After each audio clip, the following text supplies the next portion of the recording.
The studio lights of Loose Women burned bright that afternoon, brighter than usual, as if they sensed something was coming. Backstage, crew members moved quickly, whispering to one another as the live countdown ticked.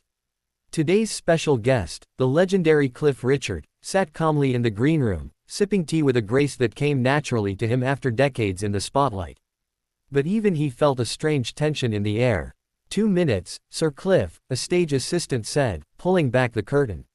Cliff nodded. He had done countless interviews throughout his career. Nothing ever really shocked him anymore. Yet he sensed today would be different. Denise Welch, known for her fiery opinions and sharp tongue, had already hinted in pre-show discussions that she had questions Cliff won't walk away from. He wondered what that meant. As he stepped onto the stage, the audience erupted in applause. The panel, Charlene White, Nadia Sawalha, Jane Moore, and Denise Welch, offered polite smiles. All except Denise, who simply folded her arms and stared. "Welcome, Cliff Richard," Charlene said warmly. "Lovely to be here," Cliff replied. But even his warmth couldn't melt the cold glint in Denise's eyes. After a few cheerful questions about his recent charity concert and upcoming album, Charlene turned to Denise. "Denise, I know you had something you wanted to bring up." Denise leaned forward, her voice suddenly sharp. "Yes, I do, actually." The room tensed. "Cliff, you've been in the public eye for over 60 years, she began. And recently, there have been discussions about celebrities gaining special treatment. Don't you think people like you often get away with more than the average person?" Cliff blinked, taken aback. "I'm not sure what you mean." "Oh, come on," Denise scoffed. "All those big events, those protected reputations. Isn't it time celebrities stopped acting untouchable?" A quiet gasp ran through the audience. Charlene shifted uncomfortably. "Denise." "No, let him answer," Denise insisted. Cliff straightened in his chair, his calm persona dropping slightly. "With respect, Denise, I've never considered myself above anyone. I've worked hard for my career, and I've always tried to live honestly." Denise raised an eyebrow. "Really? Because some people might disagree." The atmosphere instantly shifted. Everyone felt it. Even the camera operators hesitated, unsure whether to zoom in or pan out. Cliff's jaw tightened. "If you're referring to past accusations," he said quietly, "I've been cleared. Completely. And it was painful enough living through it." The room went silent. Denise didn't flinch. "Cleared or not, the public still has questions. Don't you think you owe them more transparency?" Charlene opened her mouth to intervene, but this time Cliff spoke first. "I owe them nothing except the truth," he said sternly. "And I've given that. If you want to turn this into an interrogation, I won't sit here politely while you question my character live on air." The audience murmured. Some nodded sympathetically, others watched with wide eyes. Denise leaned back, smirking. "Wow. Touchy, aren't we?" That was the spark. "Well, maybe if you treated your guests with respect," Cliff fired back, "you wouldn't drive half of them away.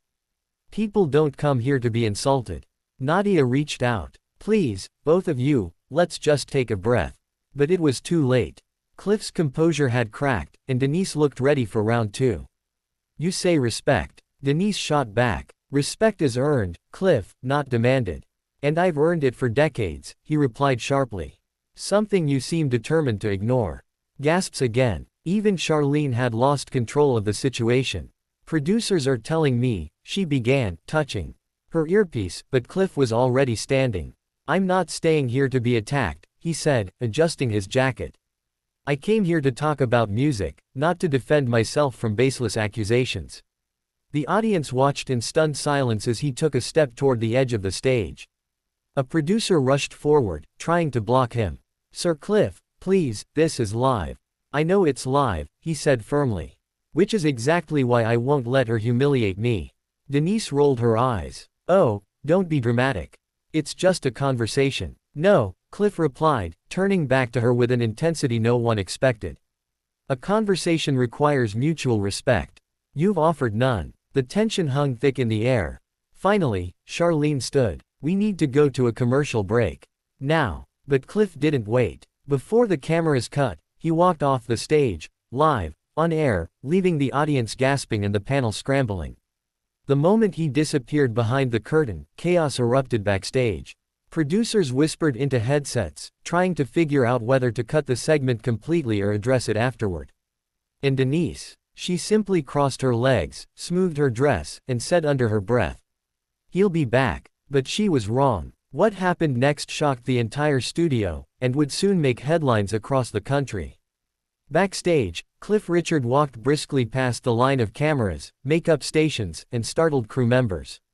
His footsteps echoed sharply on the polished studio floor, each step heavier than the last. He had been in the entertainment industry long enough to navigate conflict with grace, yet Denise's pointed remarks had cracked something inside him. "Sir Cliff, please wait," the floor manager called out, jogging behind him. But Cliff didn't slow down. He reached the greenroom door and pushed it open, grabbing his coat from the chair. The room still smelled faintly of the tea he had sipped earlier, warm, calming, nothing like the storm brewing in his chest now. He heard hurried footsteps. It was Charlene. "Cliff," she said, slightly out of breath. "Please don't leave the building. The producers want to talk to you." Cliff turned, face flushed but collected. "Charlene, I respect you. I respect this show. But what Denise did out there was unacceptable." Charlene nodded, her eyes filled with concern. "I know. I tried to steer it back, but she wouldn't let go." "It wasn't an interview," Cliff said bitterly. "It was an ambush." Charlene reached out. "Just give the producers a chance to sort this out." Before Cliff could answer, two senior producers hurried down the hallway toward them. One, a sharply dressed man with a headset still dangling from his shoulder, looked frazzled. "Sir Cliff," he said urgently, "we need to resolve this quickly. We're trending already, and the clip is blowing up online." "Good," Cliff replied dryly. "Maybe people will see how your show treats its guests." The producer swallowed. "We don't want that. We'd like to apologize and invite you back on stage to finish the segment." Cliff stared at him. "You want me to go back out there and pretend nothing happened?" "No, not pretend," the producer said carefully. "We just think that Denise should be the one apologizing," Cliff interrupted. The hallway fell silent. Charlene stared at the floor, knowing Denise rarely apologized for anything on or off camera. A second producer, a woman with a clipboard, finally spoke. "Sir Cliff, Denise is refusing." Cliff shook his head with a soft, incredulous laugh. "Of course she is. We can still salvage this," the male producer insisted. "Just a short statement, a handshake." "No," Cliff said firmly. "I'm not walking back out there." At that moment, Denise herself appeared at the end of the hallway. Her heels clicked decisively as she approached, chin high, expression unreadable. Even the producers tensed. "Well," she said, folding her arms. "Are we done with the drama?" Charlene's eyes widened. "Denise." Cliff stepped forward. "Drama? You attacked me on air." "Oh, please," Denise scoffed. "I asked you a question. If you can't handle a bit of heat, maybe talk shows aren't your thing anymore." A muscle twitched in Cliff's jaw. "Heat," he repeated, "is one thing. Accusations and disrespect are another." Denise shrugged. "I do my job." Cliff's voice lowered. "Your job isn't to publicly tear people down. And your job," she shot back, "isn't to storm off like a diva." That did it. The tension snapped like a wire pulled too tight.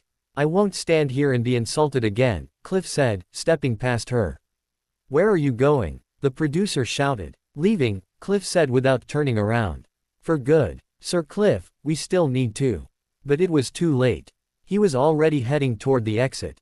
Denise exhaled sharply, muttering, "Unbelievable," before marching back toward the stage. Charlene looked devastated. The producers looked defeated. And then, only seconds later, a security guard hurried over. "We have an issue." The producers spun around. "Now what?" "It's the audience," the guard said nervously. "They're chanting his name. They think Denise crossed the line." The producers exchanged horrified glances. "Damage control," the male producer whispered. "We need immediate damage control." But the trouble had only just begun. Meanwhile, outside the studio, as Cliff stepped into the cool afternoon air, he was surprised to see a growing crowd, fans who had been waiting to greet him after the show. They instantly sensed something was wrong. "Sir Cliff, what happened? Why did you leave early? Is Denise Welch giving you grief?" Cliff forced a smile, but the emotional weight was still on his shoulders. "Let's just say it wasn't the interview I expected." His driver opened the car door for him. Before getting in, Cliff looked back toward the studio. He had a feeling this moment wasn't just a tense TV argument. It was something bigger, the kind of moment tabloids would feast on, the kind that could ignite a full media storm. And he was right. Because inside the building, an emergency meeting was already underway. Producers debated whether Denise should issue a public apology, whether the segment should be cut from replays, whether they needed to release a statement. But the biggest shock came when the head executive entered the room and declared, "Cliff Richard is officially banned from returning to Loose Women, until further notice." Charlene gasped. "What? You're kicking him off the show?" "No," the executive corrected. "We're banning him because Denise refuses to work with him. And we cannot afford to lose her." The room fell silent. They all knew this decision would explode online. And it did. But the true fallout, the consequences for Cliff, Denise, and the entire show, was still on the horizon.